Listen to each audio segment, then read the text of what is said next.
Alright. Is the Skype recording now? Let's see.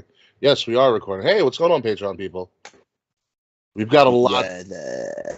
We have a shit ton to talk about if you've been following our Twitter. So, let's get right into it. I am recording. Ready, Dave?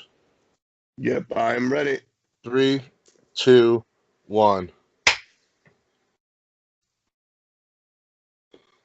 Let's do it. Welcome, ladies and gentlemen, to the new and improved Kings of the Rings podcast. Allow me to be your new host with a lot more flavor and a lot more color. I am your host, King Ricky Rose of the Kings of the Rings podcast, your general manager of Wrestle Addict Radio, your social media ambassador of KOTR_podcast on Instagram, Facebook, Twitter. I am not the founder, but I am the foundation because the podcast grows on my back and my shoulders each and every week. But I'm not alone. Podcast. What? Podcast. Whatever. It's my show, damn it. I can do whatever the fuck I want these days. Anywho, that vulgar voice that you're hearing right now is the newly crowned and well-deserved. You're getting a promotion, Dave. You are no longer the dusty man in the building, but you are the prince. You are the prince. You are the Leo Rush to my Bobby Lashley. You are the Prince Fergal to my Finn Balor. You are the indie darling. You are now Prince David Money Malkowicz. How are you doing this week, Dave? I'm doing phenomenal now that I found out that if you ever get assassinated, I take over the podcast. Oh, yeah. No. What's up? I'm going to take a page out of our good friend Claudio Castagnoli's book, aka Antonio Cesaro, CKA Cesaro, and as a Swiss, I'm going to stay neutral. Yes. It's been a great week of wrestling. Yeah, Swiss Dave is in the building, another one of my many monikers. KOTR_Dusty, MALKIEWICH, OZTEP08, OZTEP. Yes, sir. And ladies and gentlemen, on this new and improved Kings of the Rings podcast, we are going to trim the fat, as I said earlier. We are going to cut all the bullshit. We're going to get into the nitty and the gritty of this week, and it starts right now with Fastlane and a little bit of a Fastlane recap. So I know how I feel about Fastlane, and to me, like I said on the show last week, is that Fastlane had a really interesting opportunity to set up a lot of the feuds that haven't been set up before. Because in years past, Fastlane has kind of been a lackluster pay-per-view because all the feuds were set up before Fastlane. And this year they weren't, and they had a chance to do that. However, I feel like at some points they hit that, and a lot of the points and a lot of the matches they missed the mark. Dave, what are your thoughts? They definitely missed the mark, as you said, setting up a lot of these feuds. And obviously I'm talking about the pay-per-view proper, because basically the job that they should have done on the pay-per-view was done 24 hours later on Monday and 48 hours later on Tuesday. Which is true. We got, like, you know, we finally are out of the HOV lane, so to speak. But overall, I'm kind of bleh, and it's not so much that, like, it disappointed me, but it's just when I know that something's gonna happen. For example, the Becky Lynch match. We knew that she was going to be getting into that event. Yeah, she was going to win no matter what. Yeah, how she got there at that point in time didn't matter. And it matters now. Yeah, it matters now, but I think obviously we'll get into it when we get to the match. But I think the way it happened took away from her momentum. I think that the way that it happened, as clever as it was, I think it did kill the momentum for the match. And there is a new, more highly anticipated match that hasn't even been announced yet on this Mania card. This is all kind of assumption, and that was the end of SmackDown and what is being set up for SmackDown next week. But let's start kind of at the top. We were supposed to get Andrade versus Rey Mysterio to begin the show on a pre-show, and then all of a sudden they swerved everything and they switched it up. It became a fatal four-way Fatal four-way for the U.S. title, which, in all honesty, right now the U.S. title division, if you want to call it that, on SmackDown Live, is probably the most entertaining thing week in and week out. I would agree with you, and it's crazy because obviously the equivalent title on Raw, the IC title, has more history, so to speak, within WWE. It's always been seen as that step up too, but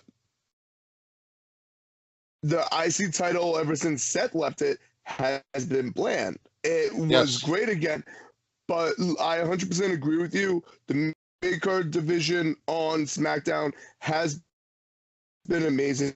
The amount of different combinations of these four individuals, like, I wouldn't mind if we just got different variations of it. Triple threat, one-on-one, fatal four-way, etc. The only thing is, Ray has to stop wearing these like outfits with like the suspenders and the looking thong around. I don't know what Ray's doing. I honestly don't know what Ray's doing with his life at the moment, but whatever. He's a legend. He can do whatever the hell he wants. The only thing I ask about this U.S. title scene, I think it's missing one person. I think you add Mustafa Ali, who put on a phenomenal performance in a pay-per-view main event. I think you have Mustafa Ali to the U.S. title scene, and you make it a 5-man ladder match to open up the show at WrestleMania, and you kill it. I think we're going to be getting that, maybe not next week, because next week's going to be pretty occupied with for at least an hour. For at least an hour. So so let's see. Yesterday was the 12th. So not the 19th, but the 26th. It's when I think we're going to be getting it. So the week before Mania week is when we're going to see that happen. I would really like it. Mustafa Ali has blended very well with. He's turning into someone who can have a good match with anyone. Yes, he is. He's very creative. He's very good. And Kofi is able to do that, tag and individual. AJ is able to do that. And once you're able to hang with those guys, it kind of comes naturally with the mid card. And you have an appropriate amount of heels to faces. So I would even be all right if they added another heel to it as well. A 6-person ladder match. I mean, you can even add Rusev and Shinsuke. However, they're kind of stuck in a tag feud. Well, let's talk about that. They've been really trying to make them heal it up lately. With the whole attack on the New Day and everything, going into with Fastlane and that pay-per-view and everything like that. So if everybody remembers the Fastlane kickoff show, Kofi Kingston got called into a meeting about the WWE Championship with Mr. McMahon, and they didn't show Kofi until like an hour later. Kofi was still waiting outside. McMahon says pretty much, you know what? I've thought about it. You're gonna get your championship match right now. The rest of the New Day is barred from ringside. Cool, whatever. Kofi comes out there. He's like, the match is coming on right now. Kofi goes out there, and then he gets swerved. He gets a beatdown from Cesaro and Sheamus. And New Day come out to help him. Shinsuke and Rusev kind of take them out. The next day, a couple days later on SmackDown, there's this massive, 8-person tag or whatever. The New Day go old Stone Cold Steve Austin and beat the shit out of everybody. It's becoming a very compelling. We never see the New Day be very aggressive.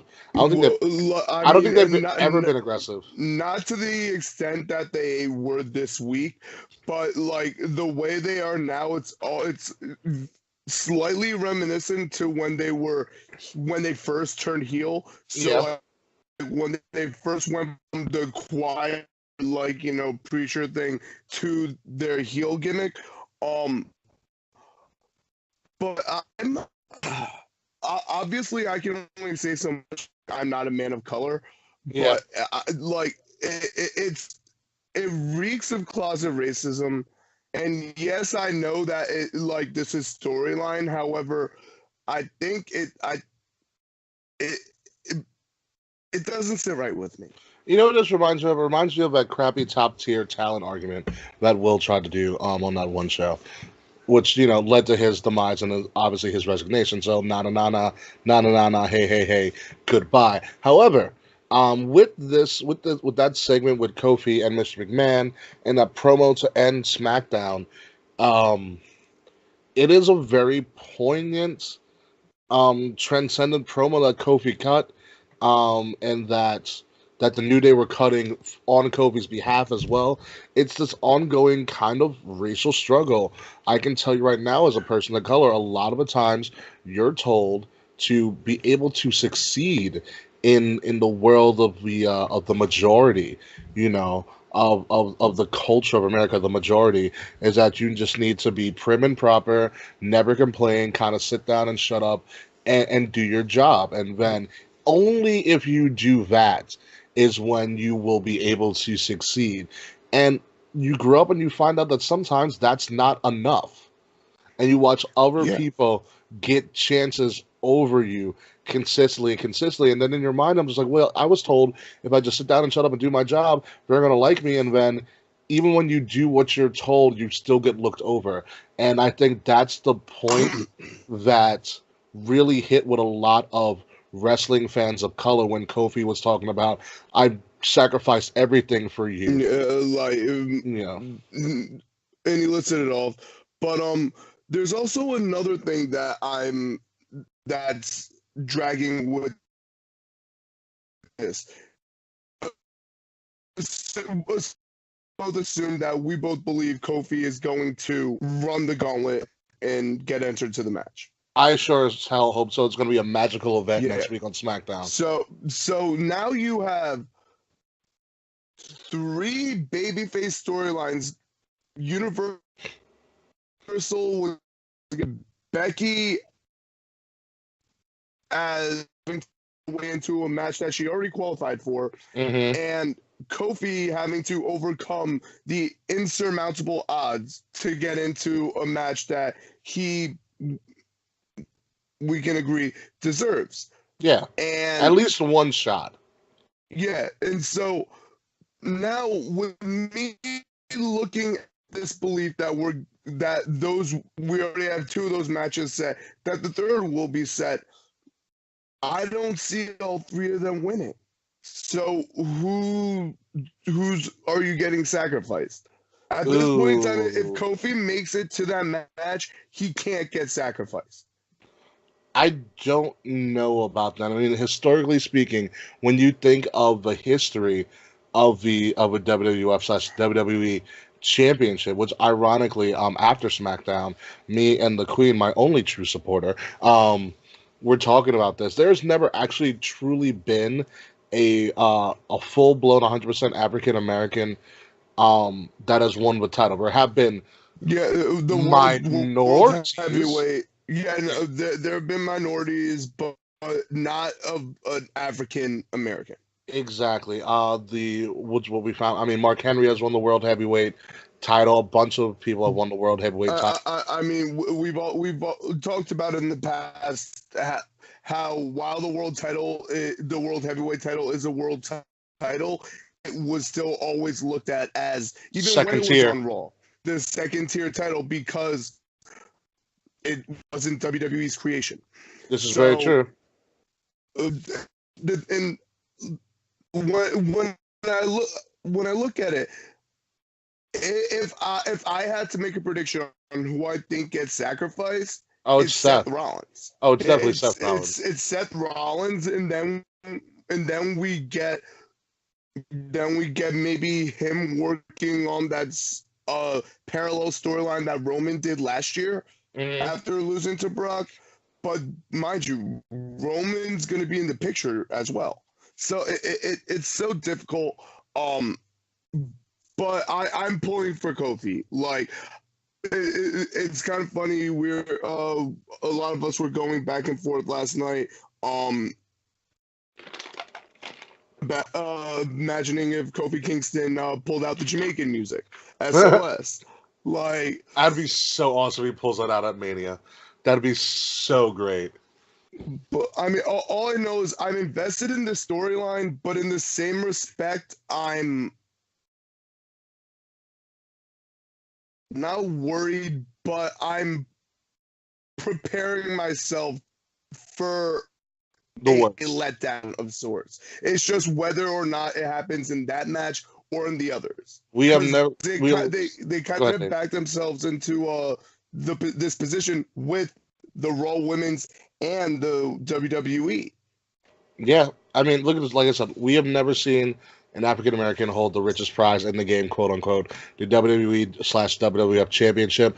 You can argue The Rock, but The Rock is more known as being a Samoan than he is African American. And to be quite honest, what I learned last night, along with the Queen, Danny Nolan, is that The Rock's actually Canadian. What? Rocky Johnson, his father, was born in Nova Scotia. Wow. So he's Canadian, like I'm Canadian. Yeah, pretty much.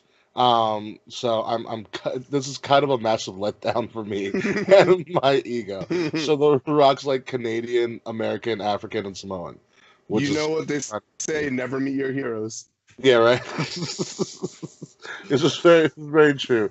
Never meet your heroes. Well, let's go on to, like you said, Seth being sacrificed. And, the one thing that did get sacrificed on Fastlane was the Shield thing. And I don't know about you, Dave, but for me, I get the Shield thing, but to me, it looked like a very, very bad nostalgia act. Like I don't agree that they should have been the last thing on the show. I think No, I think Becky Lynch and Ronda and I- Charlotte suffered because of that. yeah. I think that like I get it, Roman's back, and you want to have that Shield moment with all of them, and Dean Ambrose is leaving, but I just wasn't invested. The minute that it was the Shield versus Drew McIntyre and his Blandy men, whatever the fuck you want to call them, I was only happened because I wanted to see that last Shield powerbomb. But while them fist in the center of the ring was a great visual and a great image to close the show, especially like with Dean being a professional with everything. I think that image would have been better getting out of the HOV lane if it was Becky with her smirk pointing at WrestleMania. Yeah, I do too. I think they were just it's a cheap pop. They're selling more Shield merch for just like one final go around. But also, here's the thing: the Shield had just reignited at the night after SummerSlam, and then before that, they had reignited like a little bit of a year before. They have broken up and gotten back together more times than DX, more times than Evolution. Like it just seemed like it's too much. Like you guys are either going to be together or you guys are going to break up and go your separate ways. But like this back and forth is really like it's losing its luster for me. I mean, I agree with you, but we don't know if there'll ever be this moment. And we still don't know any information about Dean's departure other than the tacky character he was playing. So there's so much unknown that like Roman's gonna be fine without the Shield. Seth will be fine without the Shield. Dino, I don't know what Dino's gonna be doing. I don't know if he's gonna take time out for wrestling, if he's gonna go CCW and have a run with where the name John Moxley was made.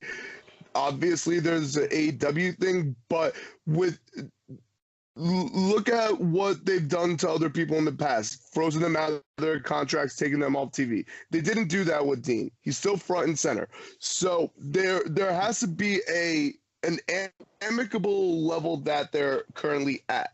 Isn't there So, also a 90-day no compete? well, there, I believe that there is, but some people are like Dean to AEW confirmed. I'm not on that boat yet. And also, I feel that WWE's kept him on TV. Are not freezing him out because he's been professional with them. So I don't even think there's going to be a 90-day non-compete in place. You think they'll let him waive his 90-day non-compete? Because I feel like that's general for everybody. What I think is going to happen is I think that their relationship is professional enough and cordial enough where he will give them a guarantee and stick by it that he's not going to go wrestle anywhere else, but not actually have it in writing. Yeah, like it all comes down to what Dean wants. Because I mean, I think if Dean said he wanted to maybe do some time on the Indies, maybe do some time in CCW, they would be all for it. Non-televised. Their main concern is him going to AEW. And AEW is not going to be up and running until probably the fall. Well, their first show is the Double or Nothing on May 25th. Oh yeah, but I'm talking about television. Television, yeah. Television is going to be full, but they have 4 or 5 big events that are happening each month between now and then. Okay, so they're like television specials almost. Pay-per-views. Oh, okay, so they're going to be doing like a monthly pay-per-view thing before they go to TV. Yeah, like their second event is called Fight for the Fallen. It's going to be in Jacksonville, and it's at the beginning of July, and that's going to, and half of the proceeds from that are going to be going to victims of gun violence. Interesting. So okay. Getting good presser, but they also recently announced Will Ospreay's girlfriend, Bea Priestley, who is now assigned to them. That's when she'll probably her appearance. Obviously, we're delving a little too far out of the WWE. But we can do that. It's the new Kings of the Rings podcast. Yeah. We can go outside WWE for a little bit. So ultimately, I that Dean's being looked at by them like, he didn't go onto Twitter like, say, Rusev and Lana, air dirty laundry. No, he's always been like, professional. He's never badmouthed the company. When he was healthy, he was doing more trades than AJ Styles. So yeah, he was the Iron Man of WWE for a really long time. So I wanted to that. I think they're going to give him the benefit of the doubt, and because it's not AEW, he'll be allowed to do it. I know that they're trying hard with Roman to get him to stay, but there's only so much you can do with him. And here's the thing. With the match he had on Raw with Drew McIntyre, which is a very vicious match. Very, very vicious. We haven't seen that style of match in a long time. He can play that role. I can even see Dean as someone who brings back the hardcore title, or some sort of title like that's not really a really challenged title, kind of like Zack Ryder's Internet Championship. Yeah. Kind of Dean's thing is like the new hardcore champion, which is what he was supposed to be after WrestleMania 32. Yeah, when he had the angle with Foley. Yes, Foley and Terry Funk and everybody. Yeah, and I would have loved that. And especially, I read this from like random reports, but supposedly Fox wants WWE to become edgier, and I don't just mean edgier like couple violent. I think TV 14 again. I you know what I can see them being TV 14 on Fox, maybe TV PG on USA. Yeah, which I don't know how you do that. Honestly, and try to keep them balanced, but you never know. You can do a lot of different things. You just got to be really, really innovative about it. But let's move on from Dean and the lackluster Shield retirement. By the way, that Shield promo at the end, at the beginning of Raw, was fucking god awful. It just seemed like it was cut off for no reason. But let's move on to the other big thing that happened during Fastlane, and then also moving into this week. At this point, another potential main eventer feud, and I don't want to move to Seth because we can talk about Seth maybe after a commercial break. But I do want to talk about the Ronda and Charlotte and Becky thing. So you have this match set up. There's this hold harmless agreement where Becky Lynch has to fight to be in the match that she earned her way into, which is still beyond me. She earned her way into the match. Now it's the fight to get back into that match against Charlotte. She's still working the bum knee angle, and Charlotte's pretty much taking her to town. And before Becky gets any chance of a comeback, of a of just defying the odds, or maybe even a quick roll up, Ronda comes in, gives her one shot. It's a technical disqualification, and Becky Lynch wins, kind of by default. Yeah, because she attacked Becky, and Yeah. I mean, on SmackDown, the way Becky made it sound so much better than it really was. She tried to save it as much as she could. Yeah, I mean, like, look at Becky's path. So she lost SmackDown Women's Championship at TLC. Yes. She had her rematch at Royal Rumble. Which was a fantastic match. It was a fantastic match, but she tapped. She did. Then we get her taking Lana's spot in the Rumble because Lana was injured, winning the Rumble. Yes. Getting removed from the match. Still bullshit call. Yeah, still bullshit. Charlotte put in the match. For no reason. Becky unsuspended, to go into this match. Like, all these turns, like, just weren't necessary. I think it was like a turn. It's like they were just doing these swerves just to swerve us. But like you said, Dave, it's totally unnecessary. Like, we were invested in Becky. You didn't have to swerve us to get us more invested. Yeah. There's only so much we can be invested in a match before it becomes exhausting, and I think they've exhausted the crowd from this match. And if they back themselves into this corner themselves, they had at the Rumble an easy way to do it. You have Becky and Charlotte as your final two. You do a 2005. They both go over. Feet touch the ground at the same time. And you know what you do? You know what you do after that? You then have them face off again at Elimination Chamber 1-on-1. Maybe you both do a double count out or something like that. You have them face at Fastlane again. Both shoulders on the ground, or they're both submitting each other and they're tapping out at the same time. So therefore, you still can't get a winner. Then Ronda goes, on a Raw or something like that. She goes, you know what? I'll fight them both. And that's how you get your triple threat. And it was too much. And the fans were so organically invested in Becky. Then Charlotte became a de facto authority christened fighter. Yeah. Like Vince's girl. And now Ronda Rousey's full heel.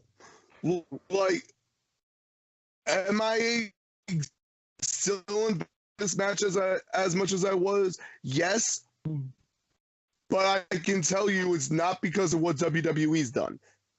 No, I think it's still all for Becky, to be honest with you. Yeah, I do too. They literally mirrored Stone Cold. And that's a blessing and a curse because Becky did it great. Yeah.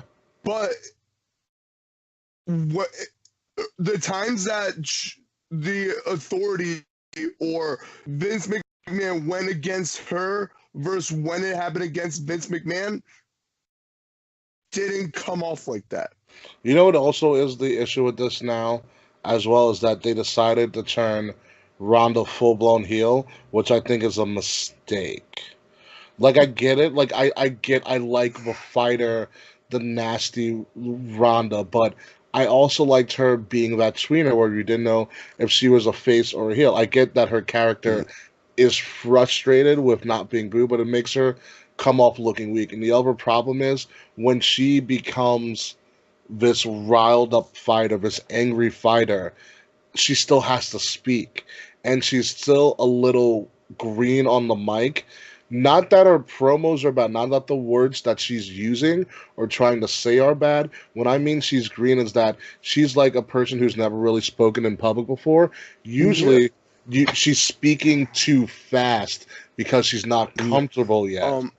For me also, like, obviously the way, like, her turning on the fans, you know, I don't think it was needed. And no more Miss Nice Bitch wasn't needed, but even more so because now a lot of this feud has graduated from our television screens to our computer screens. Yes. And, like, obviously, we know kayfabe's broken, etc., etc. But, like, the fact that I can't go through my timeline without seeing screen grabs from her video rant, it mean to anything. The video was bad. But it's just, what bothers me the most, somebody actually pointed this out. The way she's breaking kayfabe, who'd she get her name from? Roddy Piper. Yes. Roddy Piper never broke kayfabe. No. Never. He was 100% against it. So old school mentality.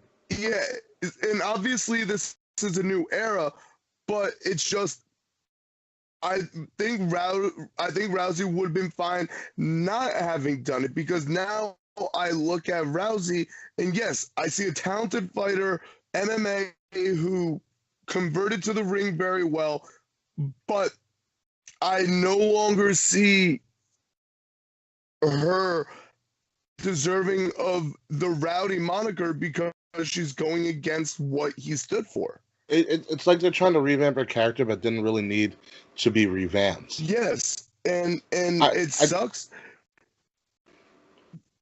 A couple episodes on the old show, I said it best. Like, I have enough space in my heart to boo two people. Yes, you do. I hate the Charlotte right now because it's easy to hate Charlotte right now, but I also hate Rousey.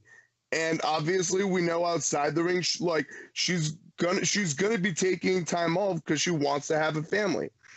Yeah, she's still signed to WWE 2021. So how we get to now and the end of her contract, I'm not concerned with right now. All I know is, like, I'm rocking my man shirt right now. Yeah, you are. This is going to be one of my changes in the blistering cold at MetLife Stadium. Oh, it's not going to be that cold. Suck it up, folks. 60 degrees isn't going to be that cold. I know, but I will be bringing back changes. But, like, I can hate Ronda and Charlotte equally, because I'm so invested in Becky. And even like her on SmackDown, it seems like she's even like starting to tap into her natural Dublin accent. Yeah, which is a very sexy accent, by the way. It's sexy. But so now she's at the point where things that she had to overcome in the past, she's able to tap into. So now Ronda Rousey is Becky Lynch is one of the two most organic people on the entire roster. The other being Kofi Kingston. Yeah, and it's pretty wild right now when you really like kind of break it down, especially when you think about how WWE likes to put faces and heels, faces and heels, faces and heels, and you have a triple threat where you think, all right, we need faces and heels, but you have that one person who, in my opinion, shouldn't be a face or a heel, should have been that kind of tweener where you could like him or you could dislike him. And Ronda was that person in the middle that I think fit perfectly, because Charlotte was so extra, or is so extra of a heel, and Becky is organically so over as a face / anti-hero, and you have Ronda in the middle, and I think that was working perfectly. But then Ronda went to the Charlotte side of being like full blown, like over the top heel, and now I think it's kind of too much. Well, it's crazy you mentioned that because I agree with you. Charlotte was so extra, but now with the Ronda heel turn, fans are actually putting Ronda as the extra heel. So Yeah. Charlotte, even though she's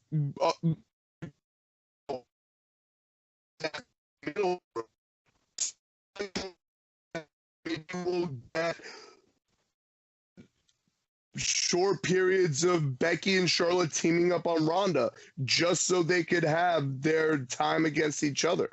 Like, I don't know. it's gonna be interesting. It really is. I'm so happy. Like our Mania. Like, not. I don't just mean that we're going. Like, our Mania. Yeah. Back in New York, Where like, it should be. We're getting this. Yeah, Like, we're getting. Here's what we're getting. We're getting 2 championship matches. Hopefully, 2 championship matches from people in the company that have worked their asses off to be in the positions that they're in Becky Lynch, and hopefully at this moment Kofi Kingston, which is something, like I said, as a person of color, and even then, even in wrestling, you are told if you work hard enough, you'll get your moment. And these people have busted their ass. Kofi Kingston, also in particular, busted their ass without complaining, without having horrible social media or horrible like off the or outside of the ring controversies. Been stand up characters, done anything and everything that's been asked of them. He even had one of his pushes taken away because he unfortunately was a little stiff with, at the time, WWE's golden boy, Randy Orton. Yeah, So and not yeah, everyone can overcome that. and somehow he has been able to do that.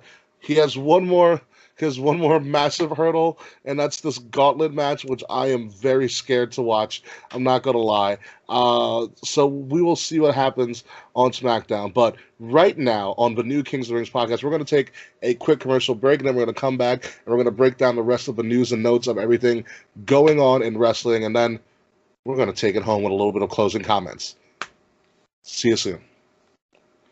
So let's break for like a minute. So I drink some more water. This new show is same, but different. Same, but different. Yeah. So what else do we have to go over? We did all the main stuff. AJ, Oscar, Mandy, AJ, Randy, and the tag titles, and Miz and Shane. Miz and Shane, Usos are setting themselves up for a match. Usos versus the world, yeah. Yeah. And then we can talk about Evolve and what we're doing with that and stuff over the weekend, and then we'll go home. Yep. And then I do want to take some time to actually promote the Gala and the tailgate. Mm-hmm. So we'll do it at the end as part of news and that's right. Ready to get back into it? Yep. All right, folks, and we're back here at the brand new Kings of the Rings podcast, hosted by myself, King Ricky, and the Prince, David Money Makowicz, aka Swiss Dave, aka Davey Moorebelts, aka the guy who buys WrestleMania jerseys on our show. I think my moniker should just be AKA. It should also be known as ... It should be AKA Dave. That's what it should be. AKA Dave is here. All right, so we still have some stuff to talk about on this card, and let's talk about some unfortunately disappointing stuff. And that's at this moment the SmackDown Women's Title scene with Asuka and Mandy. And do you want to talk? I don't know. You want to talk? Okay. I can talk a little bit about this. Now, none of this is on Asuka. That's the worst part about it. It's on her booking. Yeah, she doesn't deserve this. Like, booking Becky and Charlotte into the Raw Women's title picture the way they did has left a huge hole for opponents for us. Now, we know that Vince loves his blonde bombshells, Trish Stratus, Tori Wilson, etc. But Stacy Keibler. Stacy Keibler. So we got the Mandy match. I was completely against it, and it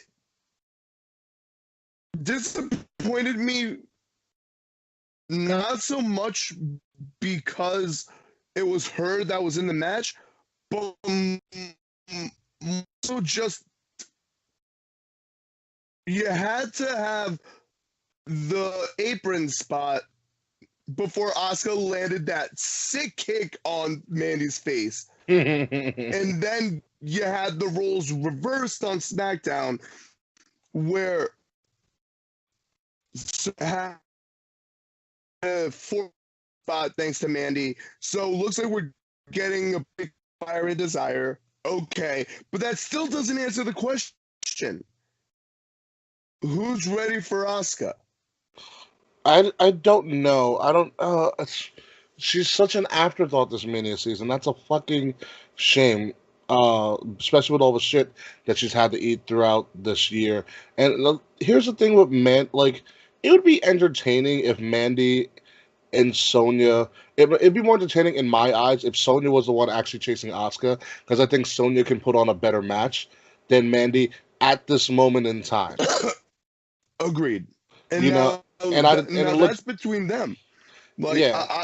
I think Cross would also be great, but with the fact that we've only seen her in Twitter videos and WWE.com exclusives, that's not going to happen. Then you have another one who fits the mold, Lacey Evans, who that walk, baby. Don't even like.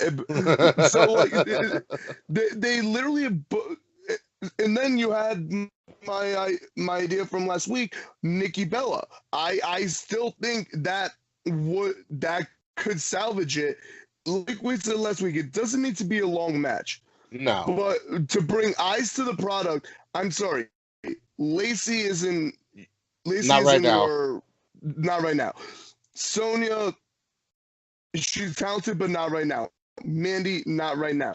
But Nikki already has that name recognition. Honestly, I hate to say this because I'm not a Nikki Bella mark, but this is WrestleMania season. You need your stars. Part-timers come in all the time. In this case, it wouldn't necessarily hurt Mandy or Sonya at the moment.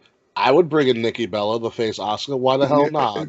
And I mean, especially while we knew that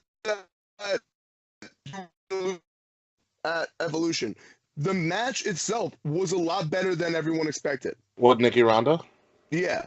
Yes, it was. And that's all. That's all it needed to be. And if there's anyone in recent competition memory who could do less than a date-to-date year challenge for the Raw and SmackDown Women's Championship, is Nikki Bella.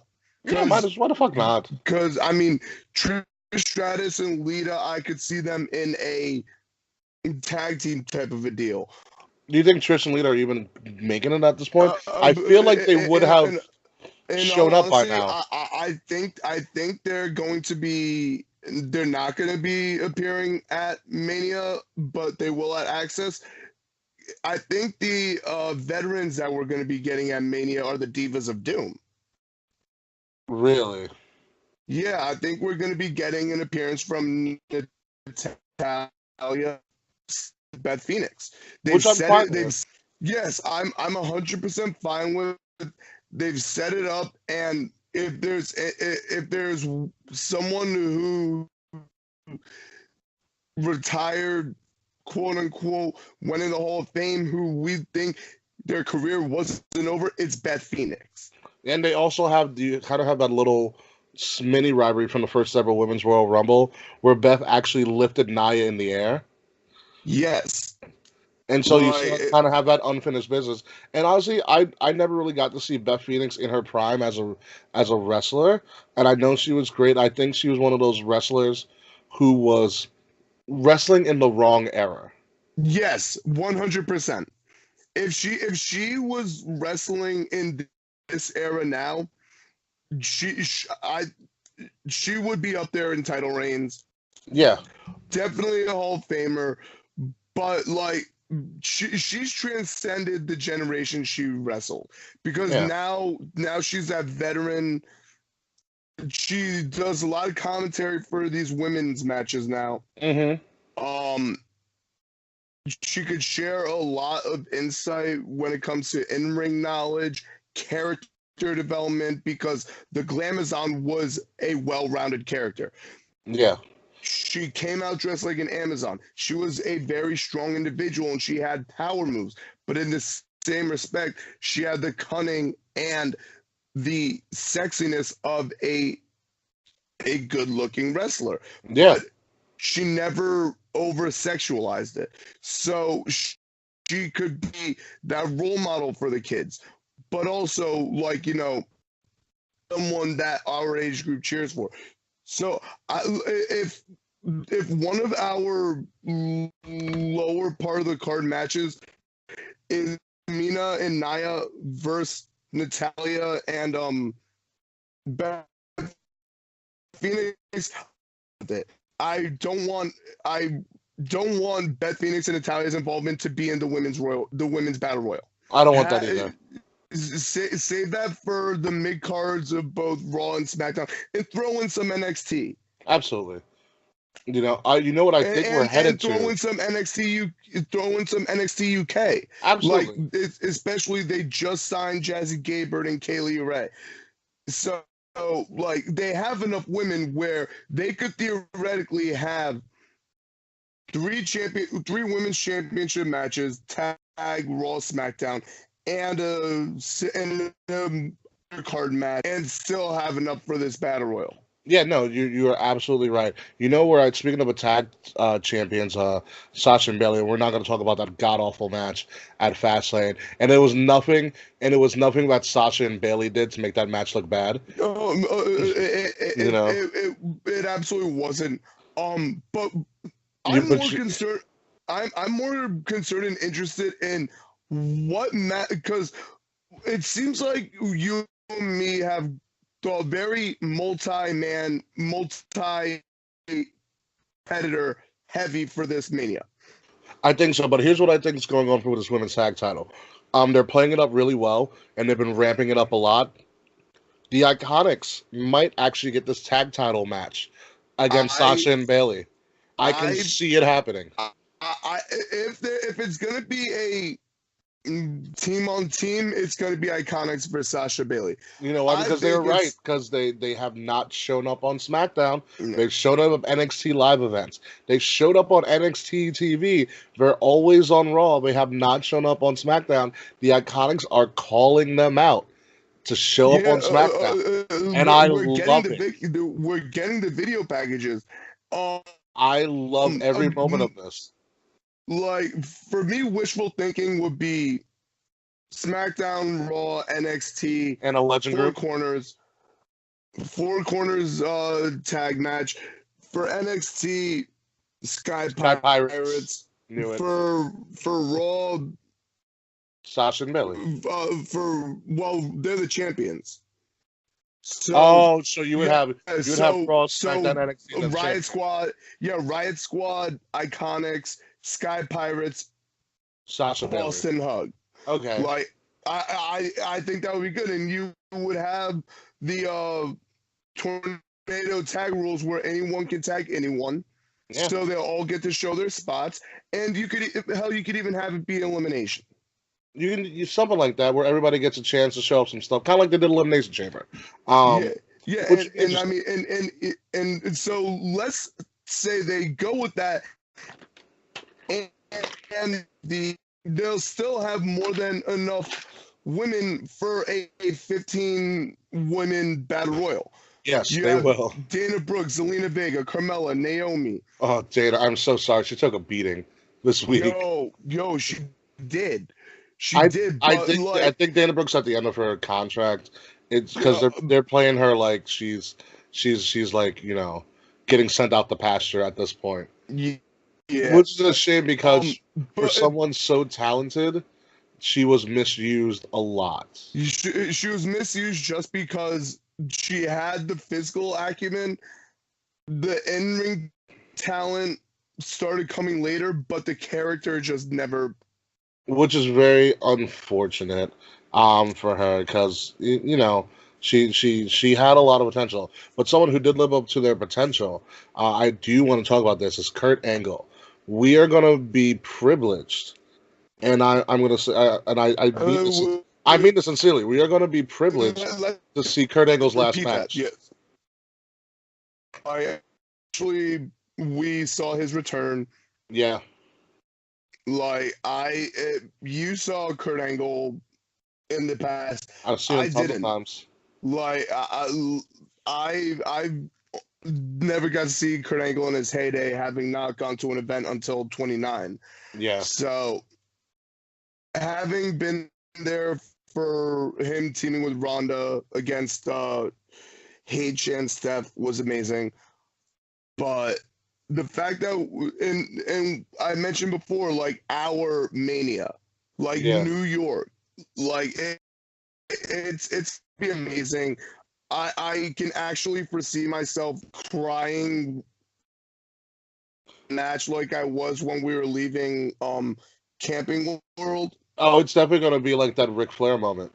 Yeah, and I think your transition was who will be the opponent, as in the one to do the "I love you," a la Shawn Michaels to Ric Flair. I mean, all signs point to John Cena. I 100% agree with you. If you think about it, John Cena inducted him into the Hall of Fame. John Cena was the first person well, Kurt Angle was the first person John Cena faced when he debuted, quote Ruthless unquote. Aggression. And those ugly ass colored trunks. Oh my god! Remember the spiked tips he used to wear for his hair? Yeah, like it literally was just the front. It was like one But strand of hair. This has to be like if John Cena is gonna appear at Mania, there on one hand, a lot of people said he'd be great verse for the United States, whether it had been Truth, I thought he was going that way too. Yeah, but as good as that match would have been, because he would have given the rub to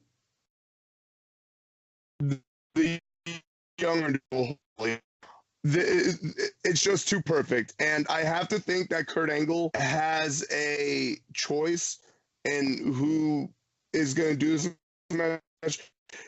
Well, but it begs the question: do you have him win, ride the high horse out, or do you have him retire on his back? I think you give the man whatever the fuck he wants to do. To be honest with you, you let him you let him make the choice. I mean, if it's against Cena, I don't think Cena's not going to want the win, but I think Cena might have to win. Yeah, if it's Cena, I believe Cena gets, because it's almost come full circle. Cena debuts, and he lost. Puts he up lost. A great match, lost, and got the nod from Kurt afterward, and from Taker. Yeah, and then this time around, Cena comes on top, gives the nod to Kurt, and then you have that immaculate moment. They're walking up the stage together. They embrace, turn around, cheers, pyro. No, I don't even think Cena walks up with him. I think Cena leaves and gives Angle his moment. And I think that's what's going to happen. That's when the tears are going to flow on everybody's face. Because you're gonna realize that's it. So we're sitting next to each other. I might have to like embrace in your shoulder. It's fine, dude. It's fine. Like I mean, I know when we left Camping World, there was a huge David face on you. your shoulder. That might have just From been me sweat crying because it because I was couldn't cry so more. hot. I mean, thankfully, by the time that event ended, it had cooled off a bit. Yeah, But like 20 fucking degrees. yeah, I definitely think this is where you put Cena. I it would be a great story, full circle, and in the same respect, it still gives Cena his time away and his time to come back to get that elusive 1-7. Yeah, and it doesn't put Cena in the main title scene. He plays this mid-card scene, which is fine. It's a highlighted match. I mean, we were complaining and bitching on the old show about how we didn't know what's going on with the Mania card. Now the Mania card's shaping up, and I'm reviewing it right now, and if everything goes to plan, especially with the Kofi thing, this is going to be a very emotionally packed WrestleMania. Yeah, and it's kind of funny because I remember going into last year's Mania, back to Mania, but now they're just every year stacking. When we're in Tampa Bay at Raymond James, and we see what we know is going to happen, that pirate entrance for like so it's just like they literally just one up themselves, and I'm all about it. Like that's our vacation every year. Yeah. So like I'm all for it. Like You know what's crazy about this year is that too, a lot of the matches are set up with very good organic storylines or storylines that you can actually believe in. For instance, the match that I am now looking very forward to, Randy Orton and AJ Styles. Talk about two guys who are veterans who took different paths to WWE and using their veteran promo skills against each other. Now, Randy Orton isn't always invested in the feuds that he's in, but Randy is invested in this feud, and it shows by the promo he cut on AJ, and AJ is equally as invested because it shows by the promo AJ cut on Randy at the same time. It was unbelievable. They held nothing back. They held nothing back. I always think it's slightly cheap to when they go the bingo hall indie route, especially now that I've more embraced the indies. But unfortunately, You've embraced those bingo halls. Yeah, but unfortunately, in this type of a feud, and one of them being Randall Keith Orton, it's just too organic to pass up.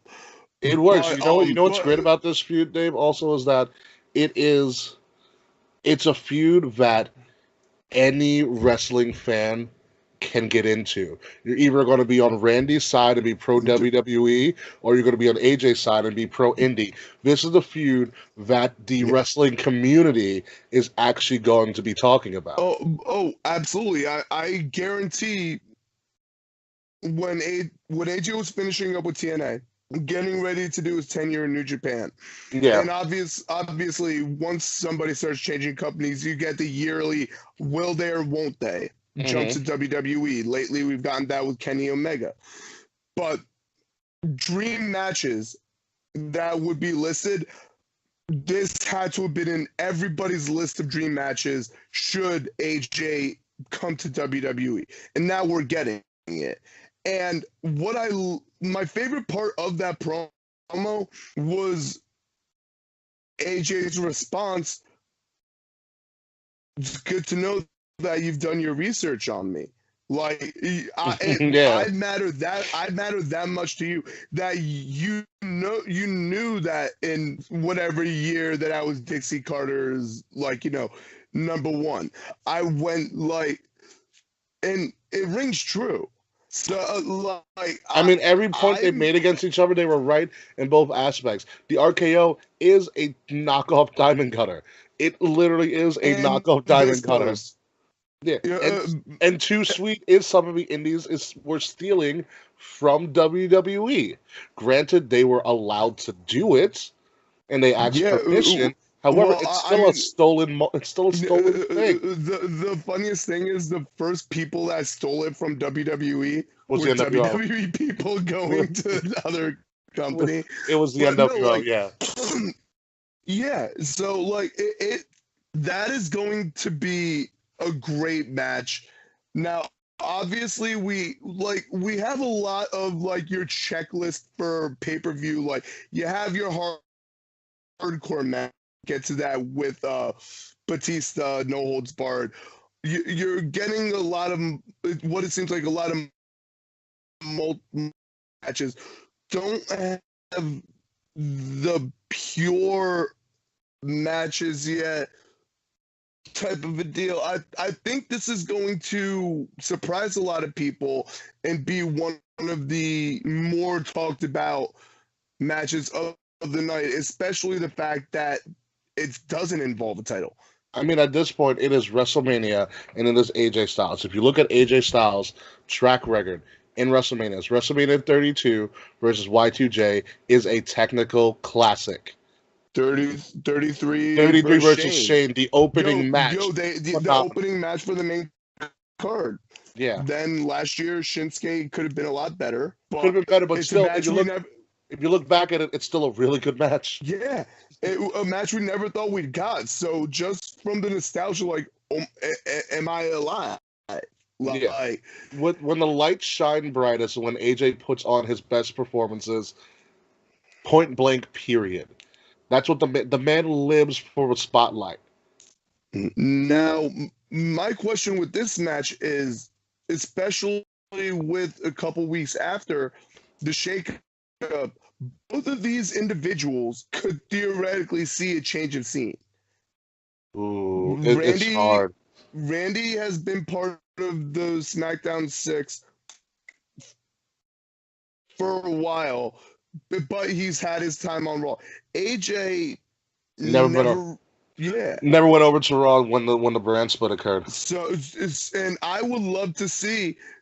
I just mentioned list of dream matches. I would love to see a program between Seth Rollins and AJ Styles. Or maybe Seth goes over to SmackDown. Yeah, and brings. Imagine if title switch pictures, and then we get a blue belt. Maybe. You never know. There's so many possibilities, but I think we're kind of getting ahead of ourselves. The shakeup hasn't even happened yet. WrestleMania hasn't even happened. WrestleMania is going to be.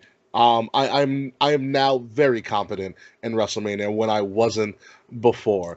They trimmed down the fat, just like we trimmed down the fat on this show. And now WrestleMania is kind of speeding up and gearing up. The promos are there. The people are being put in the right spots. Batista's here, and he's got a blue nose ring. Yeah, and everything. He just screams about what he wants all the time. But what he really what he really wants. Look up the Spice Girls. Look up the Spice Girls meme, and it's the best thing in the world. But right now, before we get into our news and notes and closing announcements and all that stuff, we are going to take another quick commercial break. So we will see you soon.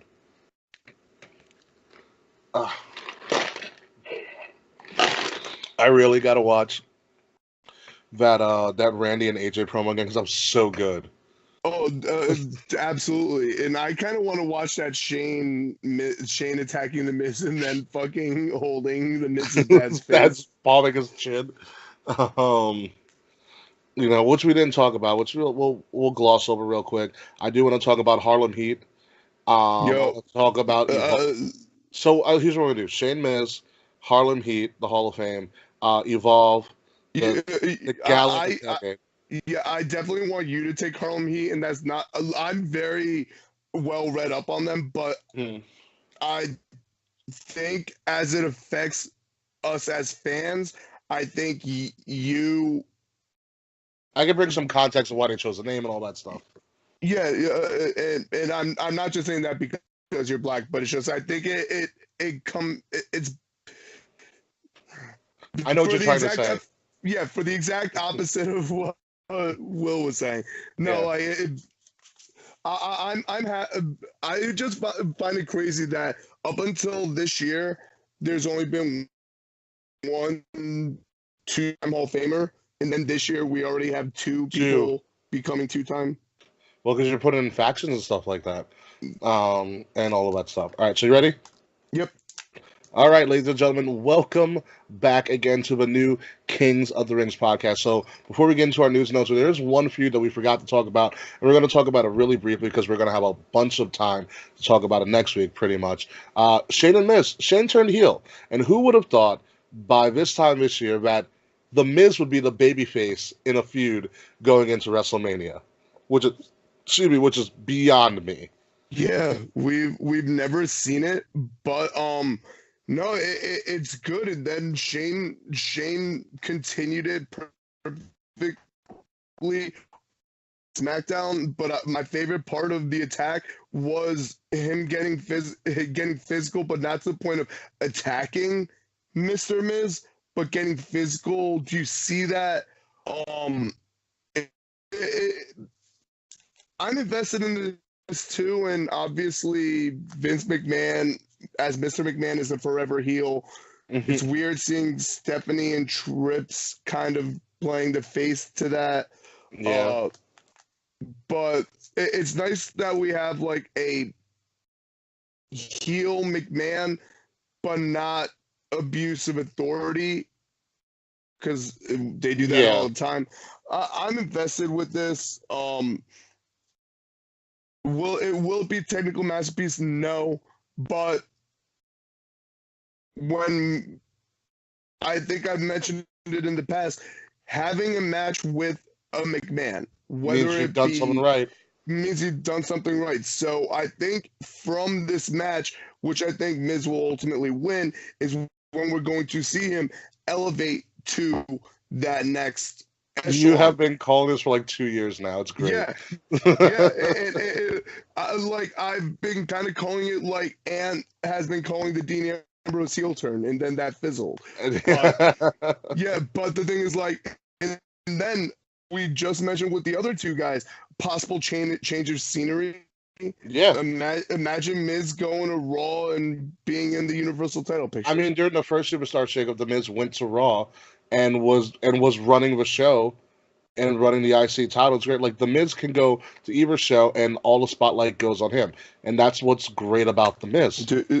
He can do anything. I do hope down the road we do get Chris Jericho coming back. IC title versus IC title. Yeah. Battle of the IC champions. I would really like that, but obviously Jericho is a little busy right now. He's signed away for a couple of years. But that's all we got for going on in Raw. But let's go into some news and notes of things happening outside the ring and maybe a little bit of around the ring stuff. So the WWE again this week, because they're going to do probably a couple more leading into Mania. They announced the Hall of Fame, another Hall of Fame inductee, and these Hall of Fame inductees are known as Booker T and Stevie Ray, also known as Harlem Heat. This is the tag team that made Booker T a star. And Stevie Ray and Booker T are real life brothers. Like, that's not a stick for TV or anything. They did grow up together. They did get into wrestling together and doing all those things. It's interesting because you have Harlem Heat, and these guys are from Texas. There's no Harlem in Texas. Okay, there's no Harlem in Texas at all. And there's also Dave's reading dirt sheets. I can see by his face. No. Starcast just posted that all the four horsemen are going to be at Starcast. The original four? Arn, JJ, Tully, Barry, and Rick. Yep, that's all of them. So the thing about using Harlem in front of things associated with African Americans, historical fact right here: the Harlem Globetrotters are not from New York. The Harlem Globetrotters originated in Chicago. They used Harlem because back in that time, Harlem was the epicenter of African American culture in the United States. Hence why you had Harlem Heat, because they wanted to be proud of their African American heritage. And Harlem is always and probably will forever be associated with African American heritage in the United States. So that's why you kind of have Harlem Heat. And the other crazy thing about Harlem Heat is that these guys were fucking amazing. These were two men who are jacked beyond belief in the 90s. Like, Absolutely amazing. Booker T, I've met Booker T in real life. He's a massive human being. Okay. This man's doing front flip leg drops off of a top rope. Like jacked up as a tag team with his brother Stevie Ray, who's bigger than him. Yeah. Like who's bigger than him. These guys are dominant. And you want to know how dominant they were? Harlem Heat, statistically speaking, is the winningest tag team of the 90s. More than the Dudley Boys, more than Edge and Christian, more than the Hardys, more than the Steiner Brothers, the British Bulldogs. They are the winningest team of the 90s. That's how good they were. So congratulations to Harlem Heat for making it into their rightful place in the WWE Wrestling Hall of Fame. Do you have any thoughts on them, Dave? I didn't watch as much WCW as I would have liked to. And when I did, it was already after they kind of went their separate ways, and Booker T was him and Stevie Ray weren't talking for a while. Yeah, when Booker T was kind of on his WCW Championship / World Championship tear, but no, I'm happy. Definitely deserved. My only thing is other tag teams should have been in time. I think they're doing it in New York because of, like you said, Harlem being in front of their name and Harlem having been a large epicenter of the African American culture. Yeah. But the list is endless on who tag teams that still have to be put in there.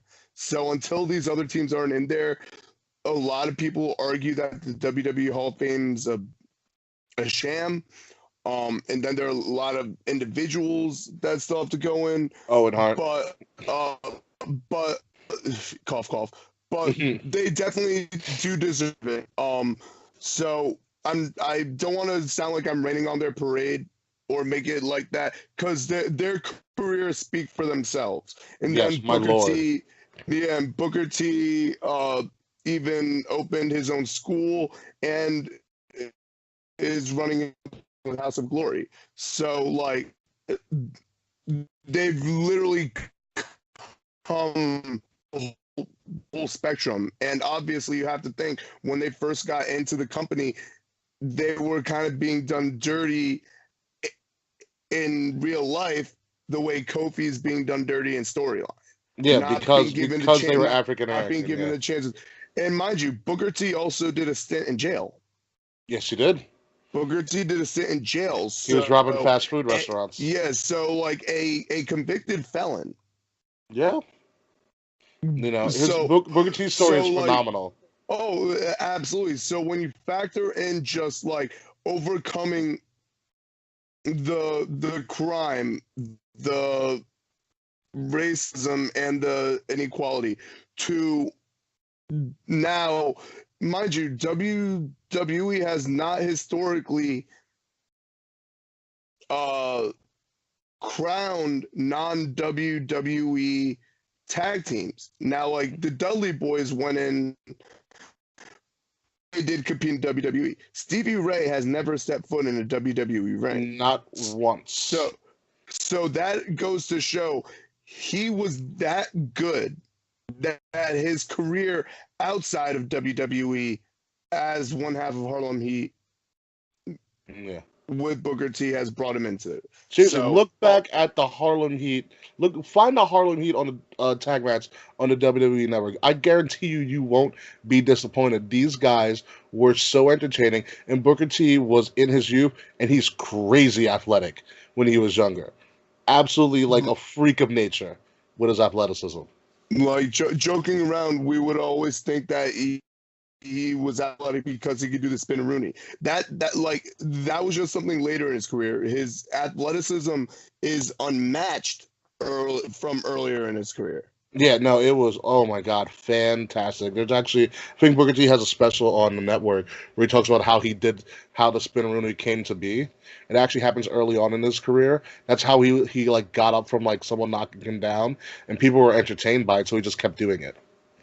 It was one of those things that just kind of fell into his lap, which is kind of crazy. But moving along, so again, congratulations to Harlem Heat. Look up some of their stuff. They were can't miss back in their day. Other news notes. So we are actually going to be at Shine and Evolve this weekend in Queens. I think NJ is going to be showing up. I think hashtag Wade Cares and Big Heck are going to be there as well. So we do have to address that we did all buy tickets together as a trio from the old show, and you know what, I can guarantee you folks, you will not hear any controversy happening from us at Evolve. We will be totally neutral. Dave will The be Swiss neutral will be in the middle, so secure. no need Dave, yes. to worry. I will also be getting a chance to meet Ricochet, and he Yes. will be the first to sign Davey's new belt. I'm not Go over gonna and pull a tell him. Giacobbe and have a stick on what he should sign. I just want him to sign. I'm getting a gold paint pen marker so he could sign in gold on the burgundy strap. I think that will look really good. But yeah, I'm really excited for this. With Ricochet doing stuff on the main roster, uh, his He cannot ability, compete. his ability to compete is not able. So replacing him is the Velveteen Dreams. So the main word Queens is Velveteen Dream with the Street Profits against a newly formed faction known as the Unwanted.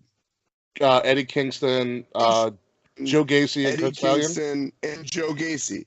Now, I'm really curious. This is the first time I'm seeing Swerve live. I mentioned that Shout in out to past. Eddie Kingston, by the way. Yeah, shout out to Eddie Kingston. But also, Swerve just gave a goodbye. Shane Strickland, that's right. Yeah, a goodbye to I want to say it was MLW, and so a lot like he's been a name that a lot of people have been saying is he or isn't he WWE bound? So I guess You we'll wait and never see. know. Speaking of Yeah, WWE bound, you know who got signed this week? Stokely fucking Hathaway. mm-hmm. So like, and Stokely's a manager. Yeah, Stokely's a manager. That's dude, all Stokely Hathaway is. Stokely Hathaway is I would say the best manager that until now hasn't signed with WWE. Yeah, and that, I mean, if you were that good on the indie scene to be signed by WWE as a manager, that's something to be said because I don't think they've ever done that. Oh yeah, and he was signed with two other guys. I don't have the lowdown on the two other guys yet, Neither do I. but but it, I'm liking what I'm seeing with these acquisitions.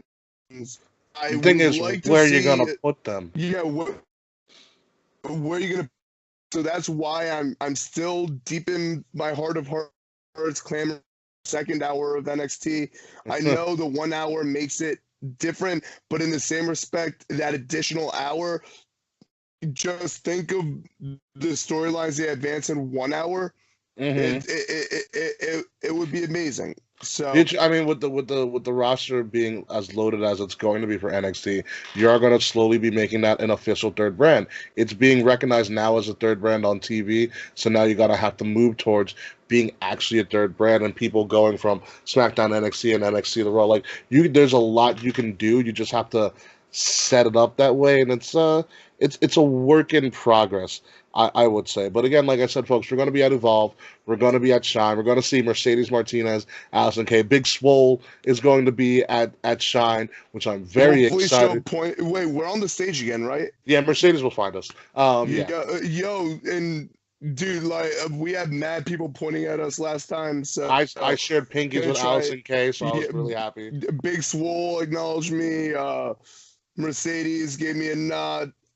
I'm bringing extra cash on me because I keep not being able to meet like the non WWE people that you can swipe your credit card with, and I missed out on freshly squeezed Orange Cassidy last week, last time. Right. I'm gonna have cash on me, but it's gonna be great. And then We're gonna be real happy. After that, it's all roads to WrestleMania. All roads to WrestleMania. Yes, but before we get to WrestleMania, we got to dress up a little bit. And so here's what we're gonna talk about right now. So April 4th, 7 p.m. Twitch.tv/RWA World. We will be hosting, or actually, I will be hosting alongside Gift, the podcast host, the Reverend Mance Chapel. We will be collectively hosting the first ever Rant with Ant Gala to kick off WrestleMania weekend. It's going to be featuring the likes of Who Got Next, the likes of Nacho Mama Soap Opera, Rant with Ant, obviously, E is for Lee. I believe G-Rod will be in the building. Also, no, J-Bone will not be, so you won't see Smash Dance. The 4-4 guys will be there. We've got a lot going on. It's going to be hosted again by myself. It is a Patreon invite-only event. If you are not a Patreon member of any of our Patreons, there's still time to sign up. There is still time to sign up and get your invite into the Rant with Ant Gala, exclusively from the New York, New Jersey metropolitan area. We will, like I said, we will be streaming live on twitch.tv. It is going to be a great time. It is a gala. It is a suit and tie event at minimum. At minimum. That's saying a lot, guys. Yes. At minimum, I may be cleaning up like you haven't seen me in years. So, he might shave. This is a high possibility at this moment. You haven't seen me clean shaven in 3 years, dude. Yo, the funniest thing is that morning. So the morning of the 4th, I told you that I already told my teacher that I have family stuff, so I'm excused from that. I take my senior portraits the morning of the gala. So I'm literally going to be like, not this, but like this is going to be all neatened up and everything. Lined up, yep. Hell yeah. My barber's been dying to shave off my entire beard for like 3 years. And I got a nice jacket that's on its way. I'm not going to tell you who it's like, but it's different It's the Batista silver jacket, isn't it? Conservative with the nose ring. Yes, with nose ring and all. Speaking of nose ring, a member of the Valkyrie will be at least one member of the Valkyrie will be in attendance. The Kate Murphy will be there, so that's great. And so we have WrestleMania week. Then the day of WrestleMania, the morning of WrestleMania, our members, our brothers at the Fourth Wall WrestleCast is going to be hosting the first ever WrestleMania tailgate outside of MetLife Stadium. Food, drinks, prizes, all for $5. Your $5 go towards, and all the proceeds from that tailgate will go towards the Ronald McDonald House Foundation for is that pediatric cancer research? Or is I believe so. Yes, for pediatric cancer research. So please come out and join us during WrestleMania weekend for a good cause, whether you watch us on the gala or you join us for the tailgate. Again, it's probably the cheapest tailgate you're going to find. We're going to have a lot of fun. You get to hang out with all of us. You get to meet all of us. You get to talk to me about the new Kings of the Rings podcast show with all royalty, including myself, King Ricky, and Prince David Money Makowicz, a.k.a. Dave. But with that being said, Dave, do you have anything else really quickly? Because we are running a little bit on time. Nothing really quickly. Be on the lookout for the next Around the Rings. Rather than having to do a different Around the Rings episode after each day of matches for the New Japan Cup, I'm doing it by round. So the next episode will be all of the first round matches. So obviously I'm not going to go too much into detail. Going to get the bracket updated, and then you'll get your episodes basically the progress from round to round until we get the winner of the New Japan Cup who challenges Jay White. And Marty Scurll's challenging for the Ring of Honor Championship at MSG. They announced it yesterday. Beautiful, beautiful, beautiful. And so, yes, I'm going to be back on my shit with Watch the Throne. I've been taking some time off. One, because I had a birthday a couple weeks ago. Two, we had this fiasco in this fall, this Twitter war, and we were revamping a lot of stuff. So a lot of stuff is under construction. But Patreon members... Don't be afraid. All your content is still going to be there. Maybe not Watch the Throne, maybe not Tip of the Crown, because Tip of the Crown wasn't my idea. I may have to do something else besides Tip of the Crown. But rest assured, we are revamping the throne of Kings of the Rings podcast is in good hands. There's only room for one crown, and that crown fits on top of my beautiful black head, ladies and gentlemen. So let's get I the have fuck smaller out crown because I'm Prince. But You're a if prince. he dies, I take wink, wink. Yeah, No, so that just reminds me I have to hire my own security detail. Ladies and gentlemen, this has been Kings of the Rings podcast, the new Kings of the Rings podcast, episode number 139, this crowning moment. Yes, crowning moment. I was gonna say the times they are changing. Well, the times are changing, and they're only going to be changing for the better. I am your host, your resident Universal Royalty, King Ricky Rose, General Manager of Wrestle Addict Radio, producer, executive producer, star, the foundation of Kings of the Rings podcast, KOTR _podcast on Facebook, on Twitter, on Instagram. Find us where any and all podcasts can be found across the interwebs. With me right now is Prince David Malkowitz. Prince, what do you got for us? Oh, it's nice finally being royal. I think I should. You're welcome, by the way. I think I should actually invest in the gimmick and get myself a cheap, smaller crown. But yeah, the times I'll find you a changing. tiara. No, not a tiara, a crown, just not a bigger, not as big. Fair. But we're on the road. The HOV lane was going too slow, so now, as Eagle said it best, it's life in the fast lane.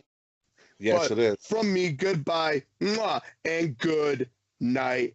Bang. We have trimmed the fat of this show. We are going to be going into new directions, taking this podcast into new unimaginable heights that you have never seen before. And it's all because I'm the captain now. Because I am the king of this ring. We'll see you next week. But one thing, rest assured, still remains the same. Fuck you, Slack.